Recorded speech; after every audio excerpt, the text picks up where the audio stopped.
1999ની સાલની અંદર જ્યારે આફ્રિકાના પ્રવાસની અંદર હતા ત્યારે અમારો અને પીપી સ્વામીનો બેયનો કોઠારી સ્વામી સાથે જ લગભગ ઉતારો હોય અને જ્યાં ઉતારો હોય ત્યાં આગળ સ્વાભાવિક છે કે સદગુરુ સંત આવે એટલે તો એમણે સરસ મજાનો પલંગ તૈયાર કર્યો હોય, પણ કોઠારી સ્વામી તો પાટ ઉપર કે પલંગ ઉપર સૂતા જ નહીં, એ તો નીચે રજઈ પાથરીને સૂઈ જતા.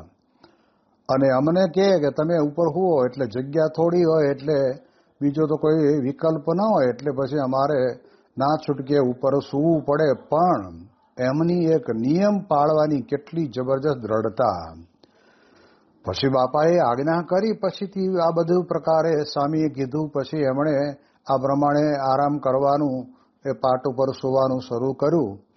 પણ એમાં પણ એમને કોઈ દિવસ એવો વિચાર નથી આવ્યો કે જો હું આટલું બધું પાળતો હતો અને કરતો હતો ને બાપાએ આજ્ઞા કીધી તો મને કાંઈ એનો રંચ રહ્યો નથી. એ કરવાનું હતું ત્યારે કરી લીધું. અને હવે જ્યારે મોટા પુરુષ રાજી થઈને આ પ્રમાણે છૂટ આપે છે ત્યારે કેવું થાય.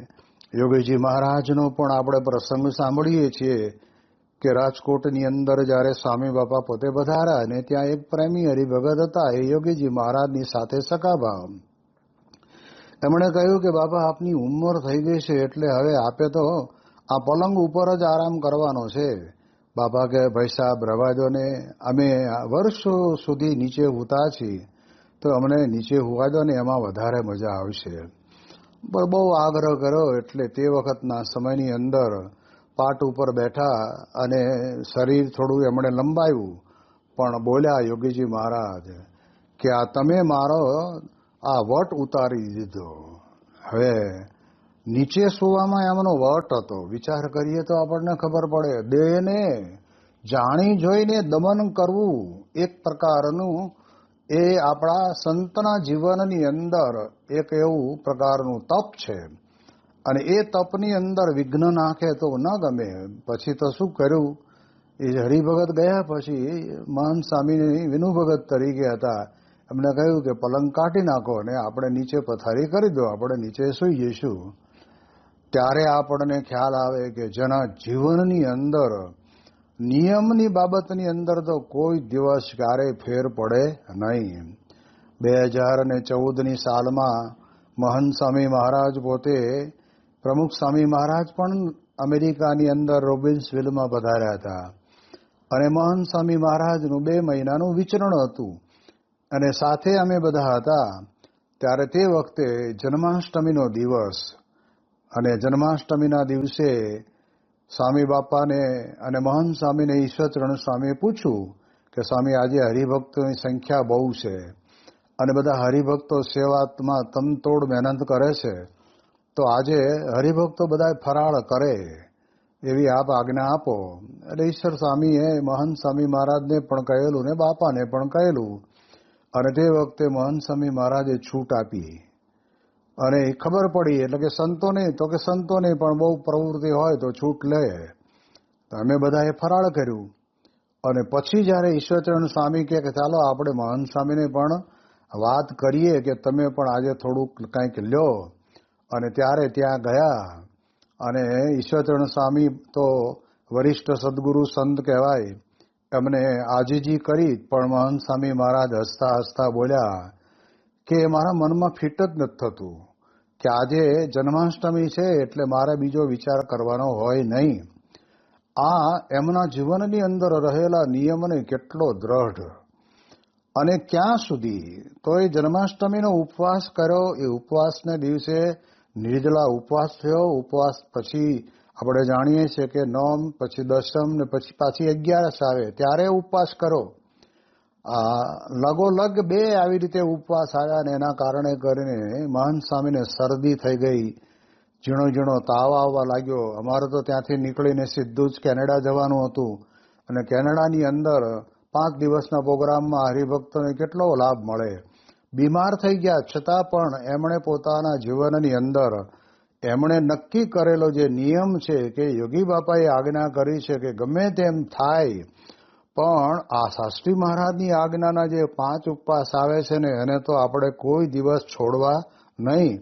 એને બરાબર સારી રીતે પાળવા, એટલે નિયમથી આ બધું બને છે. પણ ઘણા બધાને તો કેવું હોય, નિયમ લે ખરા. ગામડાની અંદર મહિલાઓ પણ ભક્તિ સંબંધી નિયમો લેવાનું શરૂ કરે, કોઈ એકટાણા કરે, કોઈ ચાંદ્રાયણ કરે. તે વખતના સમયની અંદર એ વખતે એક નવી પરણીને આવેલી એ પુત્ર વધુ હતી ને એને ત્યાં બાજુમાં ગોરાણીમાં હશે ને કહ્યું કે માજી મારે નિયમ લેવો છે. શેનો લઉં? તો કે તું ચાંદ્રાયણનો નિયમ લે. એટલે એને ખબર નહોતી ચાંદ્રાયણ એટલે હું. એટલે કે રોજ એક કોળિયો ખાવાનો. પહેલા દિવસે 1, બીજે દિવસે 2, ત્રીજે દિવસે 3. એટલે એને એમ થયું મારું રોજ એક કોળિયો વધતો જાય એટલે વાંધો નહીં આવે. એટલે તો ઘરે આવી અને પછી તે વખતના સમયની અંદર એણે ત્યાં આગળ મોટો સરસ મજાનો રોટલો બનાવ્યો. રોટલો બનાવી ઉપર ઘી પાથર્યું, ઉપર સાકર પાથરી અને આમ રોલ વાળી દીધો. એક જ કોળિયો ગણાય ને, એક હાથ પકડી હાથમાં. એટલે એને તો ખાવાનું સારું કર્યું. ખાતા ખાતા ખાતા તો આ બધા ડચુરા માંડ્યા ભરવા. એટલે એના સાસુને કીધું કે માજી હા કે બાજુમાં ગોરાણાને પૂછી આવો ને કે અમારે અહીંયા ચાંદ્રાયણનું વ્રત લીધું છે ને પહેલો જ કોળિયો છે અને હવે પહેલા કોળિયામાં પાણી પીવાય કે નહીં વચ્ચે. એટલે ધીરે રહીને તે વખતના સમયની અંદર ડોશીમાં ગયા. એટલે ગોરાણીને મનમાં એમ થયું કે એક કોળિયામાં તો વચ્ચે પાણી પીવાનું ક્યાંથી આવે, મારે જોવું પડશે. એટલે ગોરાણી પોતે આવ્યા અને ધીરે રહીને આમ નેવા નીચા કરીને જોયું ને તો આમ લગભગ 1 ફૂટનો રોલ લાંબો અને ખાતા ખાતા ખાતા અડધે પહોંચેલો. અને ત્યારે ગોરાણીએ કીધું કે હવે બીજું કાંઈ ન થાય, તમે આ વચ્ચે ભૂંગળામાંથી પાણી અંદર જવા દો, બાકી આ તમારો કોળિયો પૂરો ન થાય ત્યાં સુધી તો તમે કશું કરી શકો નહીં. એમ સ્વામી કે આવી રીતે પણ ઘણા લોકો પોતાના જીવનમાં નિયમ લેતા હોય છે. એવું નહીં, પણ ભગવાન કહે છે કે હું તપે કરીને રાજી થઉં છું. ઇન્દ્રિયોને નિગ્રહ કરવો એ આપણા સનાતન હિન્દુ ધર્મની અંદર આપણને બધાને આદેશ આપેલો છે. અને એ પ્રમાણે એટલે આવી રીતે આપણે ચાતુર્માસ એટલે 4 મહિના પર્યંત, હા ભલે એકટાણા આપણે શ્રાવણ મહિનામાં કરીએ, પણ બાકીના 3 મહિનાની અંદર આપણા અધિક દંડવત, અધિક પ્રદક્ષિણા, અધિક પછી જેને કહેવાય કે શાસ્ત્ર વાંચન, આ બધું જ આપણે અધિક કરતા જઈએ તો એ કેટલું બધું. અને આપણે ત્યાં કહેવાય છે ને કે વચનામૃત અને ગુણાતીતાનંદ સ્વામીની વાતો એ તો આપણા આધ્યાત્મિક શાસ્ત્રો છે. અટલાદરાના રોકાણ દરમિયાન તારીખ 27 જાન્યુઆરીના રોજ સ્વામી શ્રી એક ભૂદેવના ઘેર પધરામણી માટે પહોંચ્યા. સત્સંગની રીતિનીતિના જાણકાર આ હરિભક્તે મર્યાદા અનુસાર જ વ્યવસ્થા કરેલી. પરંતુ કંઈક ગફલત થતાં એક નાની બાળકી સ્વામીશ્રી જે પાથરા પણ બેઠેલા તેને સામે છેડે આવી ચડી. પધરામણીના વિધિમાં એકતાન થયેલા સ્વામીશ્રી તો આ બાબતથી સાવ અજાણ હતા. પરંતુ આ ઘટના બનતા એક ભક્ત ધ્રાસકા સાથે બોલી ઉઠ્યા. બાળકી શેતરંજી પર આવી ગઈ.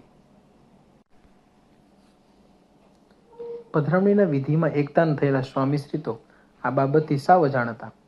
પરંતુ આ ઘટના બનતા એક ભક્ત ધ્રાસકા સાથે બોલી ઉઠ્યા. બાળકી શેતરંજી પર આવી ગઈ. આ શબ્દો સાંભળતા સ્વામીશ્રી થડકી ઉઠ્યા. તે જોઈ સૌના હૈયે ફડક પેસી કે હવે સ્વામીશ્રી ઉપવાસ કર્યા વિના નહીં રહે. બન્યું પણ એમ જ. સ્વામીજીને બાળકીનો સીધો સ્પર્શ થયો ન હોવાથી સંતો ભક્તો દ્વારા ઉપવાસ ન કરવા અંગે વિનંતીના સૂર વહેતા રહ્યા. પરંતુ લાગણીના પ્રવાહમાં લેસ ખેંચાયા વગર સ્વામીશ્રી પ્રાયશ્ચિતનો ઉપવાસ કરીને જ રહ્યા. ધર્મ નિયમને દઢતા સાથે વિચરતા તેઓએ તારીખ 29 જાન્યુઆરીના રોજ ઠીકરિયામાં અક્ષરવાસી મણિભાઈના સ્મૃતિ સ્થાને તૈયાર થયેલા ઓટા પર ચણાવીને પધરાવી તારીખ 3 ફેબ્રુઆરીની સવારે ખંભાતના નિર્માણધીન મંદિરનો ભૂમિપૂજન વિધિ સંપન્ન કર્યો. ત્યારબાદ આજની સાંજે નખ કાપવા બિરાજેલા સ્વામીશ્રી ખૂબ જ ચપળતાથી છતાં સિફતપૂર્વક એક પછી એક નખ ઉતારતા હતા. તેમાંનો એક નખમણી હાથમાં લેતા સામે બેઠેલા યુવક ધરમશે કહ્યું, આ તે કઈ નખ છે? તો તને શું લાગે છે? આમ પૂછતા સ્વામીશ્રી બોલ્યા, એમ આમ તેમ કરીને ઉપાડી જતો નહીં પાછો, મૂકી દે બધા નખ ભેગો. સ્વામીશ્રીની બુદ્ધિને સમજવામાં યુવાન ખરેખર ગોથું ખાઈ ગયેલો. તેને ખ્યાલ નહોતો રહ્યો કે માનવી માત્રની ક્રિયાને ઘડીના છઠ્ઠા ભાગમાં કરી જતા સ્વામીશ્રી તેને જ્યારથી નખ હાથમાં ઉપાડ્યો ત્યારથી તેનો આશય પામી ગયા. તેથી સ્વામીશ્રી વિશે એમાં ઓછી નથી ચતુરાઈનો અહોભાવ અનુભવતા એ યુવાને નખ પાછો મૂકી દીધો. થોડી વારે બધા નખમણી ઉતરી જતા સ્વામીશ્રી તેને બહાર યોગ્ય જગ્યાએ ફેંકી દીધા. તે જોઈ 2-4 નખ મેળવી લેવાની આશાએ પેલો યુવાન ચૂપચાપ ત્યાં દોડી ગયો. પણ હાથમાં કંઈ ન આવતા તે પુનઃ સ્વામીશ્રી પાસે આવી પહોંચ્યો. તે સમયે સ્નાન વિધિ માટે બિરાજેલા સ્વામીશ્રીએ પૂછ્યું, ક્યાં ગયેલો? ક્યાંય નહીં. નખ ન મળવાથી નિરાશ યુવાને આમ ટૂંકમાં પતાવ્યું. પણ સ્વામીશ્રી બોલ્યા, કેમ? નીચે નખ લેવા ગયો નહોતો ગયો? આંટો મારીને આવ્યો ને પાછો ક્યાંય નહીં કહે છે. માનવીય બુદ્ધિથી સ્વામીશ્રી 2 ડગલા આગળ ચાલે છે તેનું ભાન આ યુવાનને વધુ એકવાર થયું. તેથી ચકિત એ યુવાને સાજી સમજ આપતા સ્વામીશ્રીએ કહ્યું, સાંભળ, પ્રસાદી મહારાજની રખાય. આવું બધું નખનો દાંતણ ભેગું કરવું નહીં. તેમાં કંઈ માલ નથી. આ મૂર્તિ જ યાદ રાખજો. આ મૂડી છે, તે સાચવી રાખવી. પેલા માટે તો તાળા કૂચી રાખવા પડે ને ખોવાય તો દુઃખ. પોતાની પ્રાસાદિક વસ્તુઓના સંગ્રહ વિશે અતિશય અરુચિ પ્રગટ કરનારા સ્વામીશ્રીની ભક્તિ અને અહમ શૂન્યતામાં ખોવાઈ ગયેલા આ યુવાને સમય જતાં પોતાનું જીવન સ્વામીચરણે ધરી દીધું.